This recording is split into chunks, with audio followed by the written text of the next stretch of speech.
wanna be the best in the game, invest in my name, check no restraints, I'm obsessed with the pain. I ingest, I retain, assess and I change, possessed by the thought. បាទសួស្តីបងប្អូនអរគ្នាថ្ងៃនេះដែរយើងមកបង្ហាញអំពីការប្រើប្រាស់កង់ model X2 brand Turbo បាទកង់មួយគ្រឿងនេះគឺខ្ញុំជិះខ្លួនឯងផ្ទាល់បាទគុណភាពអីគឺល្អបាទ brand model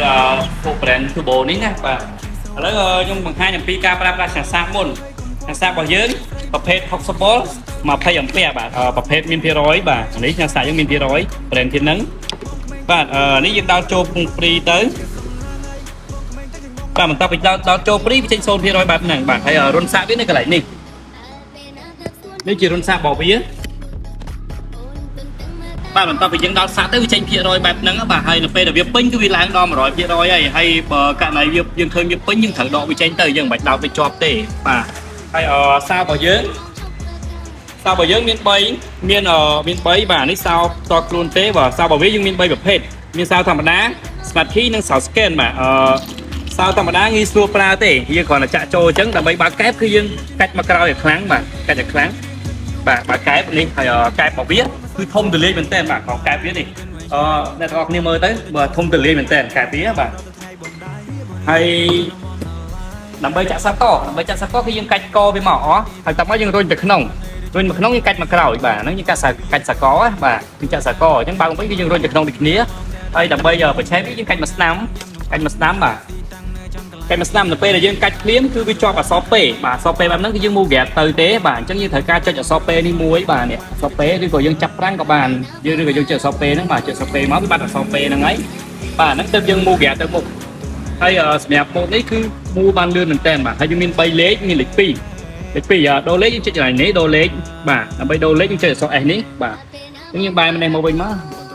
ចុចអក្សរ S យើងចុចដូរលេខនេះឡើងលេខ3បាទលេខ3យើងមូដល់55ហើយចំពោះ speed របស់វានេះគឺត្រូវបាទ speed ដូចម៉ូតូយើងអញ្ចឹង55គឺ55ពេញហ្មងបាទហើយអានេះលេខ1បាទ1ហើយអានេះថ្មរបស់វាអាហ្នឹងវាពេញហើយដល់ពេលដែលអស់វាបាត់ពីលើចុះក្រោមណាបាទបាត់ដល់ក្រហមនេះទៀតបានន័យថាអស់លេងហើយអញ្ចឹងអានេះធ្លាក់មកកម្មពីកម្មយើងអាចសាកវាបានដោយសារវាប្រភេទអគុយធំដើម្បីកុំឲ្យយើងសាកយូរ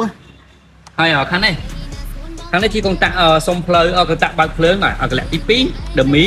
កលៈទី3ភ្លើងបាទហើយខាងនេះយើងមាន pha code ហ្នឹងដល់ពេលដែលយើងបើកផ្លូវស្ងាត់យើងអាចបើក pha បានមើលបានឆ្ងាយហើយភ្លឺអានេះ code អញ្ចឹងណាបាទអានេះស្ញោឆ្វេងស្ដាំហើយអានេះបេតុងសុំផ្លូវហ្នឹងគឺវាលោតស្ញោម្ដង2នេះពេលដែលលោកអ្នកឃើញលោតស្ញោម្ដង2បាទហ្នឹងបានន័យថាវាជាប់អាបេតុងសុំផ្លូវហ្នឹងអញ្ចឹងយើងអាចចុចបិទវាបានបេតុងសុំផ្លូវហ្នឹងណាបាទហើយមួយទៀតគឺការប្រើប្រាស់ Smart Key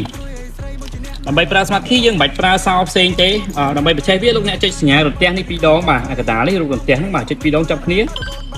បាទឆេះហើយបាទហើយតមកការប្រើប្រាស់គឺដូចគ្នាបាទយើងប្រើដូចមិនអញ្ចឹងហើយដើម្បីផលិតលោកអ្នកឃើញសោមួយដែលរៀងចំហបន្តិចនេះបាទអានេះគឺយើងចុចទៅផលិតបាទចុចផលិតទៅហើយអាលើនេះយើងចាក់ឡុកហ្នឹងចាក់ឡុកទៅហ្នឹងអ្នកមានអ្នកមកប៉ាអីវាលឺសរ៉ែននេះកង់វាកៀងអត់វិលទេបាទហើយដើម្បីដោះឡុកគឺយើងចុចអាក្រោមបាទនេះដើម្បីដោះឡុកហើយសម្រាប់សោមួយទៀតអានេះគឺប្រភេទសោ scan បាទសោ scan របស់ខ្ញុំនេះវាបែកអស់ហើយខ្ញុំដាក់ទៅគឺវាអត់ចេញទេបាទវាខូចហើយអញ្ចឹងខ្ញុំអត់មានអីឧទាហរណ៍ឲ្យអ្នកនរគ្នាមើលទេបាទដើម្បីប្រើសោ scan ហ្នឹងវាងាយស្រួលទេយើងអត់ពិបាកទេយើងគ្រាន់តែដាក់ពីលើចេះមកគឺឆេះហើយអញ្ចឹងមិនថាដាក់ទី1ឆេះដាក់ទី2អលឹកអញ្ចឹងណាហើយដាក់មួយទៀតគឺឆេះវិញអញ្ចឹងណាហើយបន្តមកទៀតគឺការប្រើប្រាស់គឺដូចគ្នាទេបាទវីដេអូរបស់យើងមានតែប៉ុណ្្នឹងបាទជួបគ្នានៅវីដេអូក្រោយ